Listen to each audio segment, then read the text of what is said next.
보도록 하겠습니다.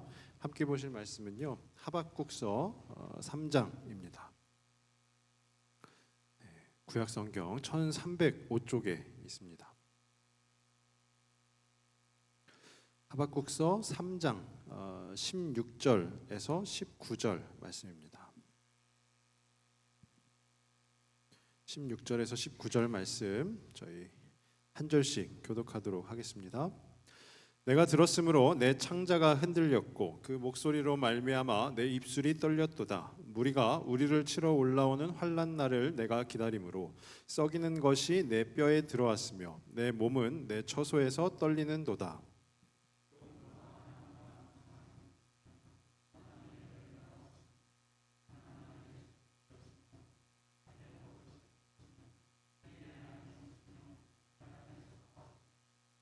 나는 여호와로 말미암아 즐거워하며 나의 구원의 하나님으로 말미암아 기뻐하리로다. 주 여호와는 나의 힘이시라. 나의 발을 사슴과 같게 하사 나를 나의 높은 곳으로 다니게 하시리로다. 이 노래는 주의하는 사람을 위하여 내 수금에 맞춘 것이니라.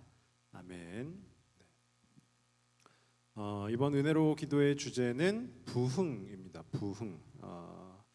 한국 교회에서요, 통상적으로 사용하는 이 부흥의 종류가 있는데 그것을 한 두 가지로 생각을 해보면은요, 하나는 영적 부흥이고 또 하나는 수적 부흥이라 생각이 됩니다.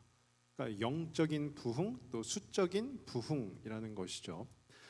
그러면 우리 예수님을 믿는 성도는 어떤 부흥을 추구해야 되겠습니까? 저마다 생각이 있으실 텐데요. 저는 둘 다 추구해야 된다라고 생각을 합니다. 왜 그런가 하면은요, 이 영적 부흥이라는 것은 성도의 변화와 성장을 나타내는 것이죠. 당연히 우리에게 있어서 필요한 것입니다. 그러면 수적 부흥이라는 것은요, 이 공동체의 확장, 좀 더 넓게는 하나님 나라의 확장이라는 것이죠. 물론 일명 메가처치라 해서 그런 초대형 교회가 돼야 된다 이런 이야기를 드리는 것은 아니고요. 우리 교회 모든 교회는 다 지역 교회인데 이 지역에서의 그 교회로서의 역할을 감당해야 된다라는 거예요. 이 지역에서 계속해서 복음을 증거하고 전하고 하면서 예수님을 알지 못하는 이들을 교회로 오게끔 하고 그들에게 복음을 증거하고 그래서 예수 믿는 성도가 되게 하는 것, 그것이 바로 이 수적 부흥에 해당되는 것 아니겠습니까? 우리가 전도를 끊임없이 하는 이유이기도 한 것이죠. 그래서 저는 영적인 부흥도 추구하고 또한 수적인 부흥도 추구해야 된다 이렇게 생각을 합니다. 그런데 지금 우리가 살아가고 있는 이 시대는요, 부흥하는 것이 참 쉽지 않다라는 거예요. 부흥하는 것이 참 쉽지 않다, 매우 어렵다라는 것이죠. 이 자리에 계신 우리 어르신들은요, 한번 기억을 예전으로 되돌려 보시면 예전에 우리가 여름에 여름 성경학교 이런 것을 하게 되면은요, 교사분들이 막 북을 들고 나가고 장구를 들고 나가고 그러면서 동네를 다니면서 막 북치고 장구치면서요, 자, 우리의 교회에서 성경학교가 있습니다 하면은요, 이 동네에 있는 아이들이 다 교회로 모입니다. 그러면서 막 바글바글하게 성경학교를 진행했던 그런 기억들이 있으실 텐데요. 그때와 비교하면 지금은 많이 달라졌다라는 것이죠. 그러면 왜 그런가라는 부분에 대해서 목회자인 제가 저 나름대로 분석한 이유는요, 배가 부르다라는 거예요. 배가 부르다. 그러니까 먹고 살만해졌다라는 것이죠. 제가 군대 시절 이야기인데요. 그것도 꽤 오래되긴 했는데요. 군대 안에 신우회라고 있었습니다. 이 신우회가 군인들 중에 그래도 사회에 있을 때 교회를 다녔던 친구들, 또 혹은 그냥 평일 저녁에 간식 먹고 싶은 친구들 이렇게 모여가지고 그 교회 성도분들이 간식도 주고 교제도 하고 또 성경도 가르치고 했던 시간이 바로 그 신우회 모임 시간이었는데요. 제가 서울 대방동에서 그 군 복무를 했거든요. 근데 매주 화요일 저녁에 모이는데 매주 화요일 저녁에 간식을 주는데요, 코스트코 피자를 주는 거예요. 우리 코스트코 피자를 드셔보신 분들은 아시겠지만요, 피자가 매우 큽니다. 그리고 다른 피자에 비해서 좀 저렴한 편이에요. 그러니까 적은 비용에 많이 먹어라 라는 것이 바로 이 코스트코 피자인데, 매주 그 피자를 먹다 보니 한 군인 친구가 이야기하는 거예요. 뭐냐면 이제 저희는 뭐 집사님 이렇게도 부르긴 했는데 뭐 보통 선생님이라고 불렀는데, 선생님 다음 주엔 피자헛이 먹고 싶습니다라는 거예요. 네. 코스트코 피자 질린다라는 거죠. 그게 뭘까요? 먹고 살만 하다라는 거예요. 배가 불렀다라는 것이죠.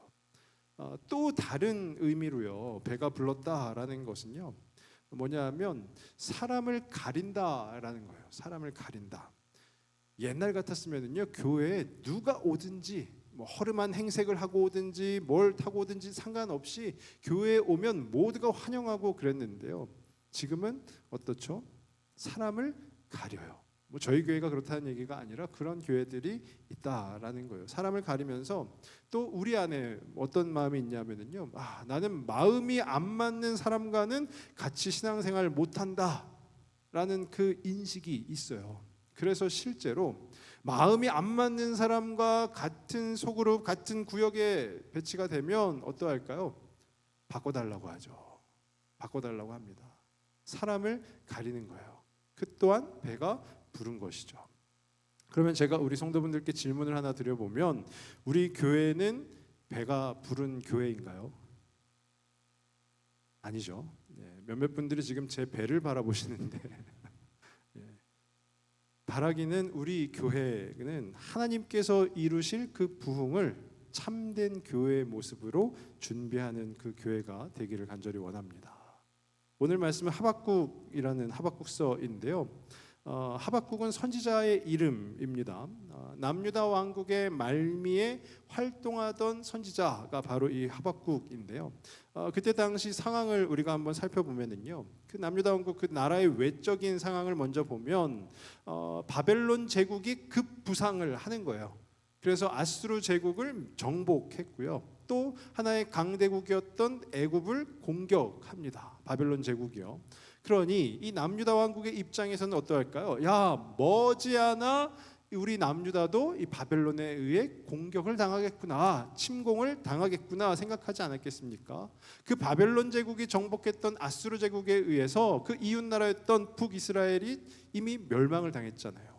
그러니까 이 남유다 왕국의 입장에서는 야, 머지않아 우리도 공격을 받겠구나 하면서 정치 외교적으로 혼란스러운 상태가 바로 그 외적인 상황이었습니다.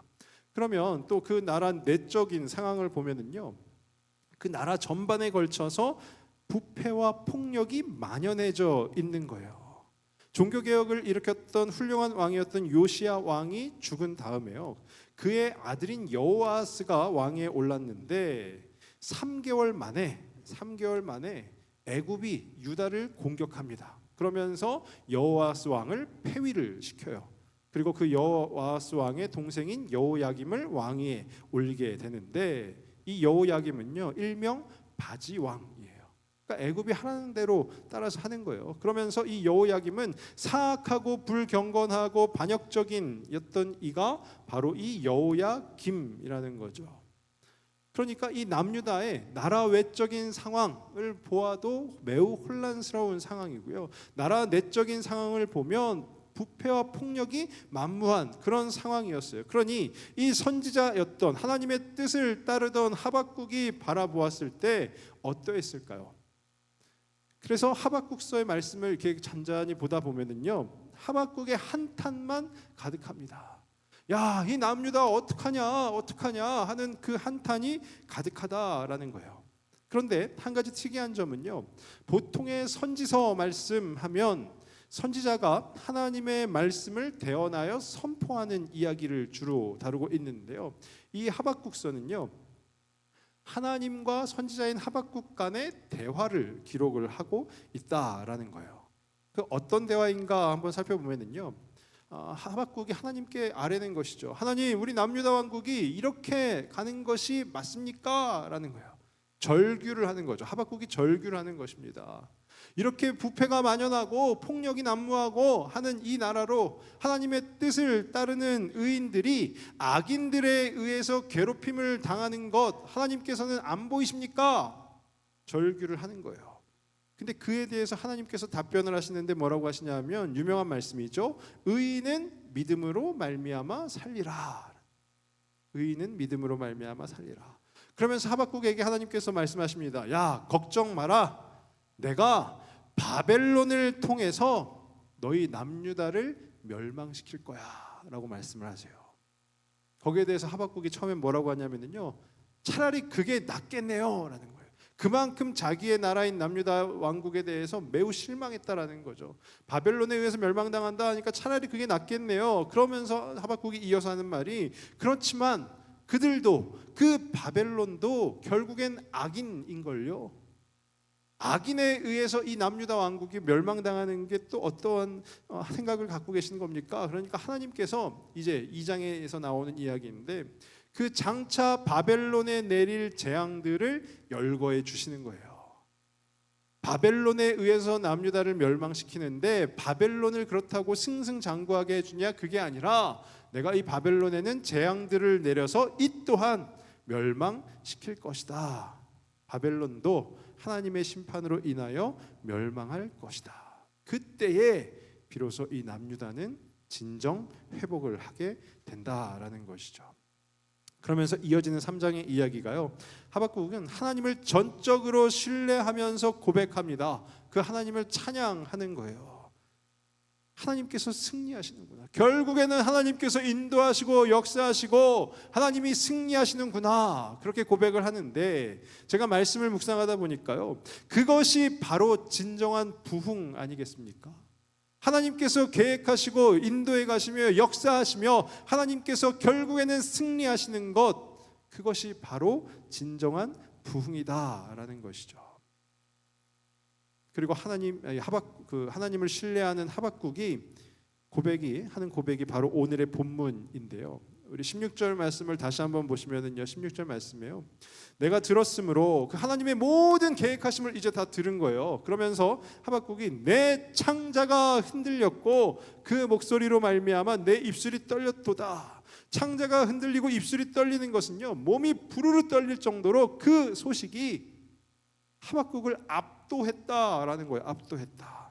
그러면서 이어지는 말씀이에요. 무리가 우리를 치러 올라오는 환난 날을 내가 기다림으로, 이 무리가 우리를 치러 올라오는 환난 날을요, 어떻게 보면 그 바벨론이 찾아와서 남유다를 멸망시키는 날이라고도 볼 수 있는데요. 이 성경 원어를 그대로 해석한 우리 쉬운 성경을 보면은요, 그 환난 날이 뭐냐? 우리를 치러 오는 백성에게 닥칠 재앙의 날이라는 거예요.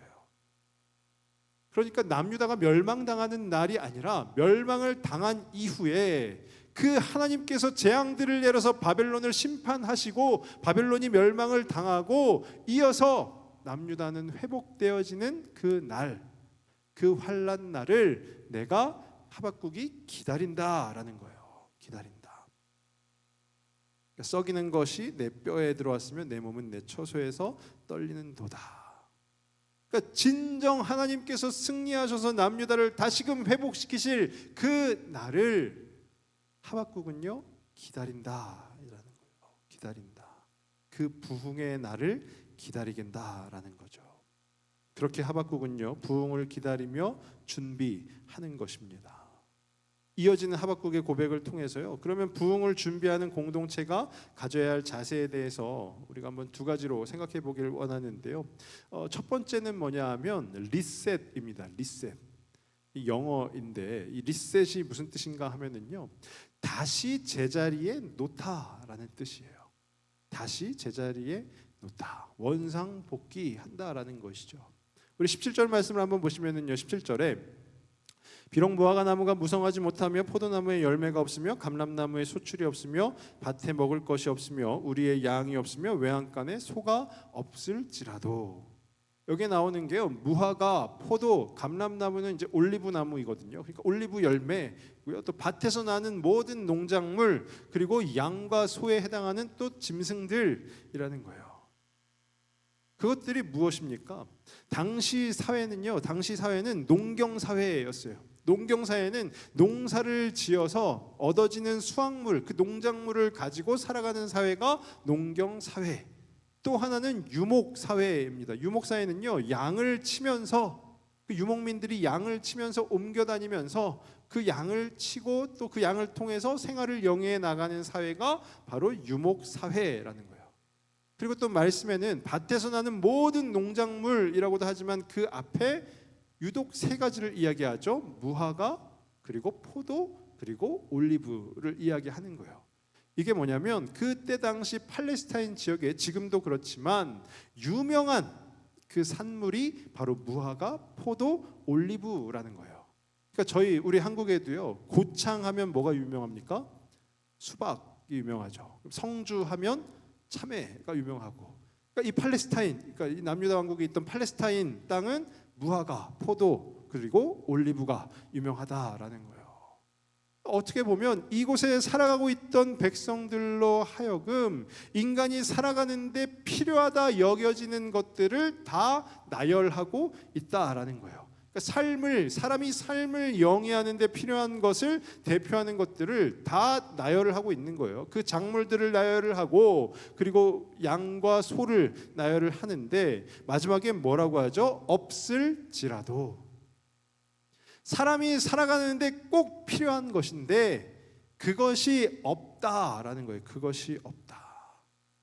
그러면 이 말씀 17절에 나와 있는 그 열거되어 있는 것들을 지금 오늘날 우리에게 적용을 해본다면요, 여기 계신 분들 가운데 무화과가 없다, 사는데 아무 지장 없을 거예요. 포도가 없다, 아무 지장 없죠.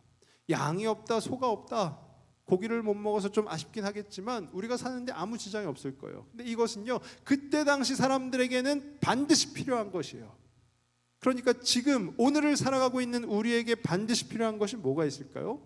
일단 돈이 필요하잖아요. 그리고 신용카드로 대표되어지는 전자화폐. 요즘은 뭐 현금을 잘 안 들고 다니시잖아요. 신용카드 들고 다니고 그러잖아요. 전자화폐죠.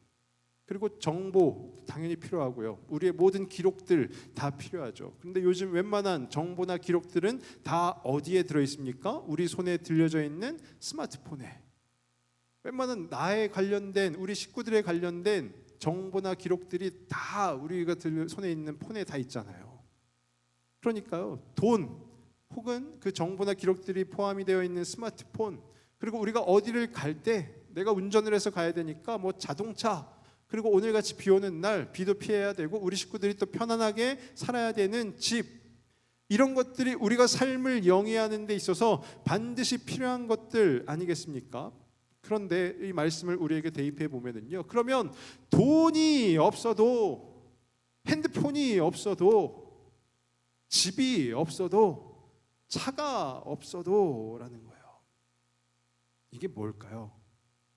이게 바로 하박국이 말하는 리셋입니다. 리셋.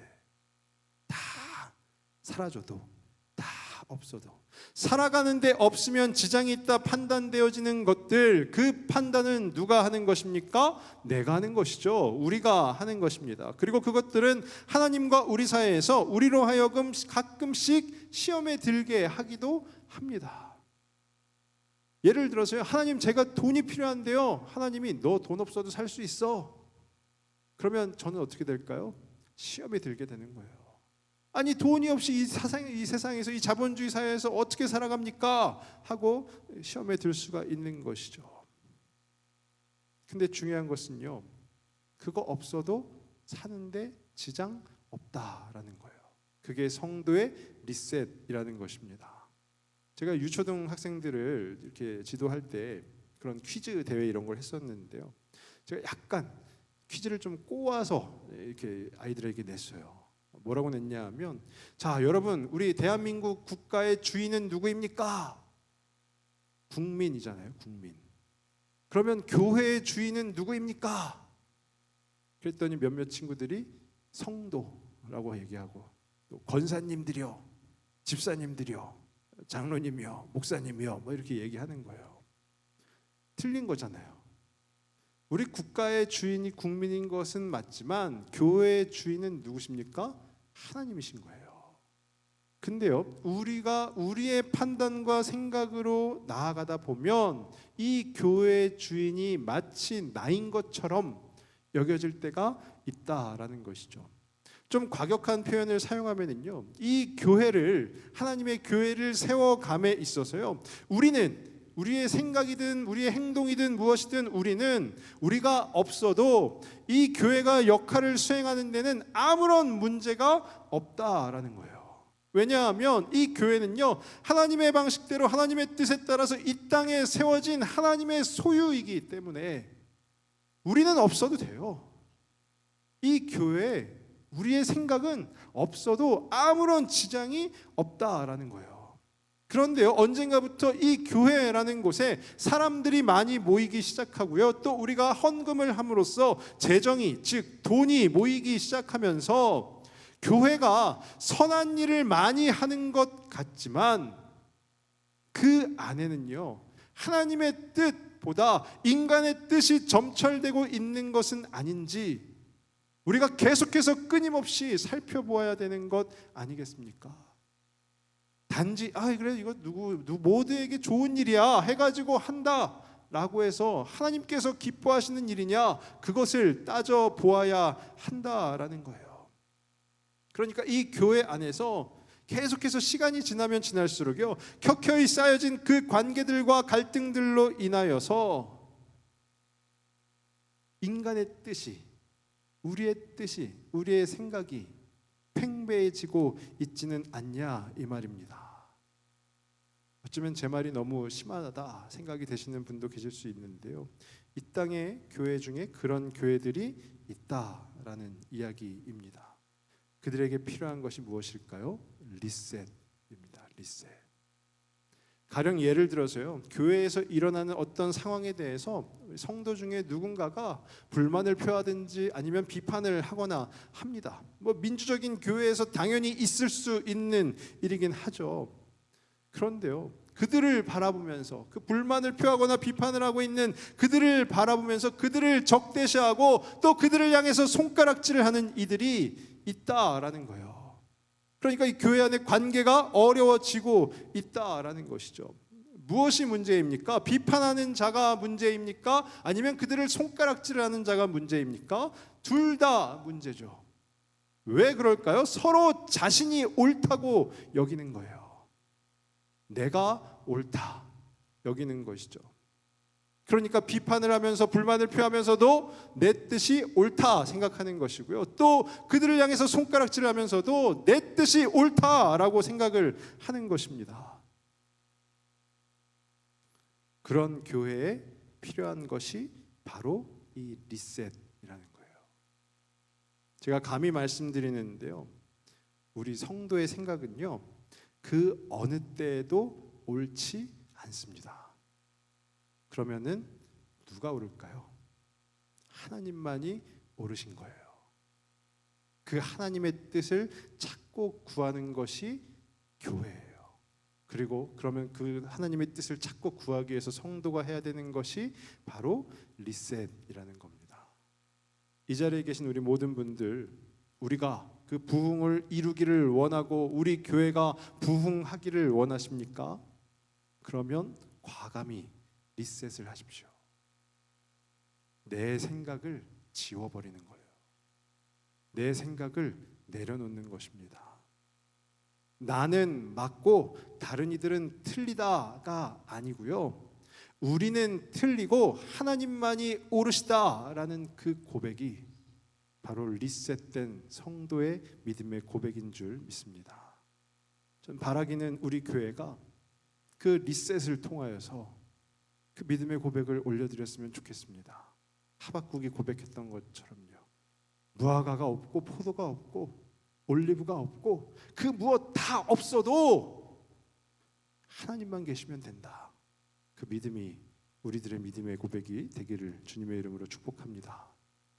두 번째로 생각해 볼 것은요, 리프레시입니다. 리프레시는요, 생기를 되찾다라는 의미를 가지고 있는데요, 이어지는 말씀에 우리 18절 말씀을 한번 보시면요, 18절에 나는 여호와로 말미암아 즐거워하며 나의 구원의 하나님으로 말미암아 기뻐하리로다. 이 말씀에 나오죠. 즐거워하며 기뻐하리로다라고 하는데요, 하박국서 전반적인 내용을 보면은요, 하박국은 매우 회의적이었어요. 그리고 야 남유다 어떡하냐 하면서 한탄만 하던 이였어요. 그런 그가 이 하박국이 갑자기 자기가 즐겁대요. 그리고 기쁘대요. 그런 그가 크신 하나님의 계획하심을 듣고 하나님을 전적으로 신뢰하게 되면서 한 고백이 바로 이 18절의 말씀이다라는 거예요. 이 즐거워하다 그리고 기뻐하다라는 것에 사용되어진 히브리서의 그 원어가 있는데요. 이 즐거워하고 기뻐하다라는 것은요, 우리가 잘 아는 시편 말씀에서 자주 사용된 대꾸법인데요. 이 대꾸법이라는 것이 비슷한 어조를 사용함으로써 어세, 즉 말의 힘을 강조하고 표현한 것이 바로 이 대꾸법입니다. 이것은요, 성경 안에서 신뢰하고 소망하는 대상에 대해 확신을 나타낼 때 사용한 수사법인 것이에요. 그러니까 하박국은요, 지금 내가 즐거워하고 기뻐한다라는 것이 야 하나님을 전적으로 신뢰하니 진짜 기쁘구나, 진짜 즐겁구나, 이것을 지금 표현을 하고 있는 거예요. 그러니까 하박국의 진심이 담긴 고백이라는 것이죠. 지금 당장은 암울하지만 하나님을 신뢰하니 그 하나님을 통한 생기, 그 생기를 되찾게 된 것이죠. 하박국이 리프레시한 겁니다. 이 생기가 무엇일까요? 우리 바로 앞장에 나오는데요. 하박국서 2장 19절 말씀을 한번 보시면은요. 나무에게 깨라 하며 말하지 못하는 돌에게 일어나라 하는 자에게 화 있을진저 그것이 교훈을 베풀겠느냐 보라 이는 금과 은으로 입힌 것인즉 그 속에는 생기가 도무지 없느니라. 이게 뭐냐 하면은요, 바벨론에 닥칠 하나님의 재앙 중에 하나인데 나무로 만든 우상을 이들이 숭배하고 있는데 그들에게 화가 있을 것이다. 그리고 그 우상에는, 그 나무로 만든 우상에는 생기가 없다라는 거예요. 생기가 없다. 이 생기에 사용된 히브리어가 루아흐라고 합니다. 루아흐. 쉽게 설명하면 하나님의 영이에요. 성령. 하나님의 영, 성령이죠. 그러니까 이 생기를 되찾는다라는 것이 뭘까요? 성령의 일하심 속에 놓이는 것, 우리가 하나님으로부터 받는 그 은혜를 이야기하는 것 아니겠습니까? 성령의 능력이 우리 삶과 신앙 속에 역사하는 것, 그게 바로 이 생기를 되찾는다라는 거예요. 생기를 되찾는다. 제가 목회 사역을 하다 보니까요, 이 생기를 되찾는 어떤 그 부흥이라고 표현하는 것은 성도 한 명 한 명이 성령의 역사하심 속에 살아갈 때 시작이 되는 것 같습니다. 그러니까 성도 한 명 한 명이요, 그냥 매일매일 반복되는 삶을 살아감에도 그 안에서 하나님께서 역사하심을 맛보고 하나님의 인도하심을 따라 살아가면 그가 바로 생기를 되찾는, 리프레시 한다라는 것이죠. 올해 저희 교회가 소그룹 모임을 이렇게 매월 둘째 주, 넷째 주에 하고 있는데요. 지난주, 이번 주 주일 엊그저께인데요. 부터 제가 이제 한 소그룹씩 이렇게 들어갔어요. 처음 들어갔는데요. 두란노 소그룹이라고 저희 그 70대의 장로님 집사님들, 남자 장로님 집사님들과 같이 소그룹을 했습니다. 약 1시간 반 동안 진행을 했는데 저는 진짜 거짓말이 아니고요. 그분들과 소그룹을 진행하면서 제 온몸에 전율이 일었어요. 그분들의 그 믿음의 고백, 그 삶의 고백을 들으면서 제가 큰 도전과 은혜를 받았습니다. 그게 바로 생기를 되찾는 것 아니겠습니까? 소그룹 모임이라는 것이 어떻게 보면 그냥 각자 이렇게 모여서 그냥 삶 좀 나누다가 뭐 그냥 흩어지고, 그게 아니고요. 그 안에 성령께서 일하시니, 성령께서 역사하시니 그 안에 참된 하나님의 은혜가 충만하더라는 거예요. 저는 생기를 되찾았어요. 그래서 주일에 처음에는 걱정했거든요. 야, 우리 아버지 뻘 되시는 분들과 무슨 이야기를 나눠야 될까 걱정을 하는 마음으로 갔는데요. 결과는요, 방금 전에도 말씀드렸지만 온몸에 전율이 일었어요. 너무 감사한 거예요. 그래서 다음 소그룹은 저희 유진열 장로님 소그룹을 가는데 기대가 되는 거예요. 또 야, 이번엔 또 어떤 전율일까? 소그룹 모임이요, 너무 기다려지는 거예요. 그게 바로 생기를 되찾는 것 아니겠습니까? 얼마 전에 저희 교회에서 캄보디아로 단기 선교를 다녀왔죠. 청년들 중심으로 갔는데요. 청년들은요, 선교를 갔다 오면 그 선교를 통해서 그들의 비전을 찾고 은혜를 누리게 됩니다. 참으로 감사한 일이죠. 그런데요, 장년 단기 선교도 있어요. 어른들 단기 선교. 그러니까 청년들 중심으로 가는 선교에 몇몇 분의 장년들이 껴서 같이 가고 이게 아니라 오롯이 장년들만 50대, 60대, 70대 그 이상에 해당되시는 분들만 팀을 조직해가지고 작년 단기 선교를 제가 갔다 온 적이 있거든요. 그 장년 분들을 어르신들을 모시고 이제 현지인 예배에 참석을 했습니다. 현지인 예배에 참석을 했다라는 것은요, 말을 알아들을 수 없다라는 거예요. 그들은 그들의 언어를 사용해서 찬양을 하고 말씀을 나누고 기도를 합니다. 그러니까요, 그곳에 앉아 있는 저희 한국인들은 말을 알아들을래야 알아들을 수가 없어요. 그런데 현지인 예배가 시작하고 찬양 한 곡 정도 했을까요? 그때부터 그 자리에 앉아있던 저희 어르신들이, 그 장년분들이요, 다 울기 시작하는 거예요. 알아들을 수 없는 말로 찬양을 하고 있는데 그분들이 다 울기 시작하는 거예요. 그러면서 그날 저녁에 한 권사님이 이제 고백을 하시는데, 어렸을 때에 시골 교회에서 예배드리던 그 순간이 생각이 나셨다라는 거예요. 그리고 현재 본인이 한국에서 지내면서 하는 주일마다 예배의 생활을 되돌아보게 되었다라는 것이죠. 그러니까 예배 드림이 기쁨이어야 되는데 이분은요, 아침 일찍부터 나오셔서 오후까지 쉼 없이 지나가는 그 주일을 매주 보내고 계신 거예요. 그런데 어렸을 때 시골 교회에서 그 예배드림이 참된 기쁨이었던 그 순간이 생각이 나서 우셨다라는 거예요. 다른 분들도 저마다의 이유를 가지고 다 눈물을 흘린 겁니다. 그리고 그 선교팀이 저녁마다 함께 모여가지고요, 말씀도 나누고 기도하는 시간을 갖는데요, 그 50대, 60대, 70대에 해당되시는 그 어르신들이 눈물, 콧물을 흘리면서 서로 부둥켜 안고 기도하고 하는 거예요. 서로 부둥켜 안고 축복하고, 저는 그것이 바로 성령의 역사심이라고 생각을 합니다.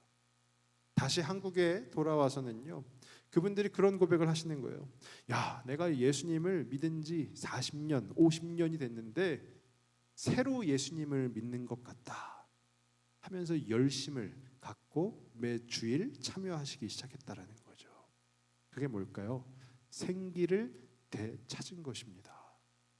바라기는 우리 모두도 그 성령의 역사를 통해서 생기를 되찾는 리프레시를 하실 수 있기를 간절히 바랍니다.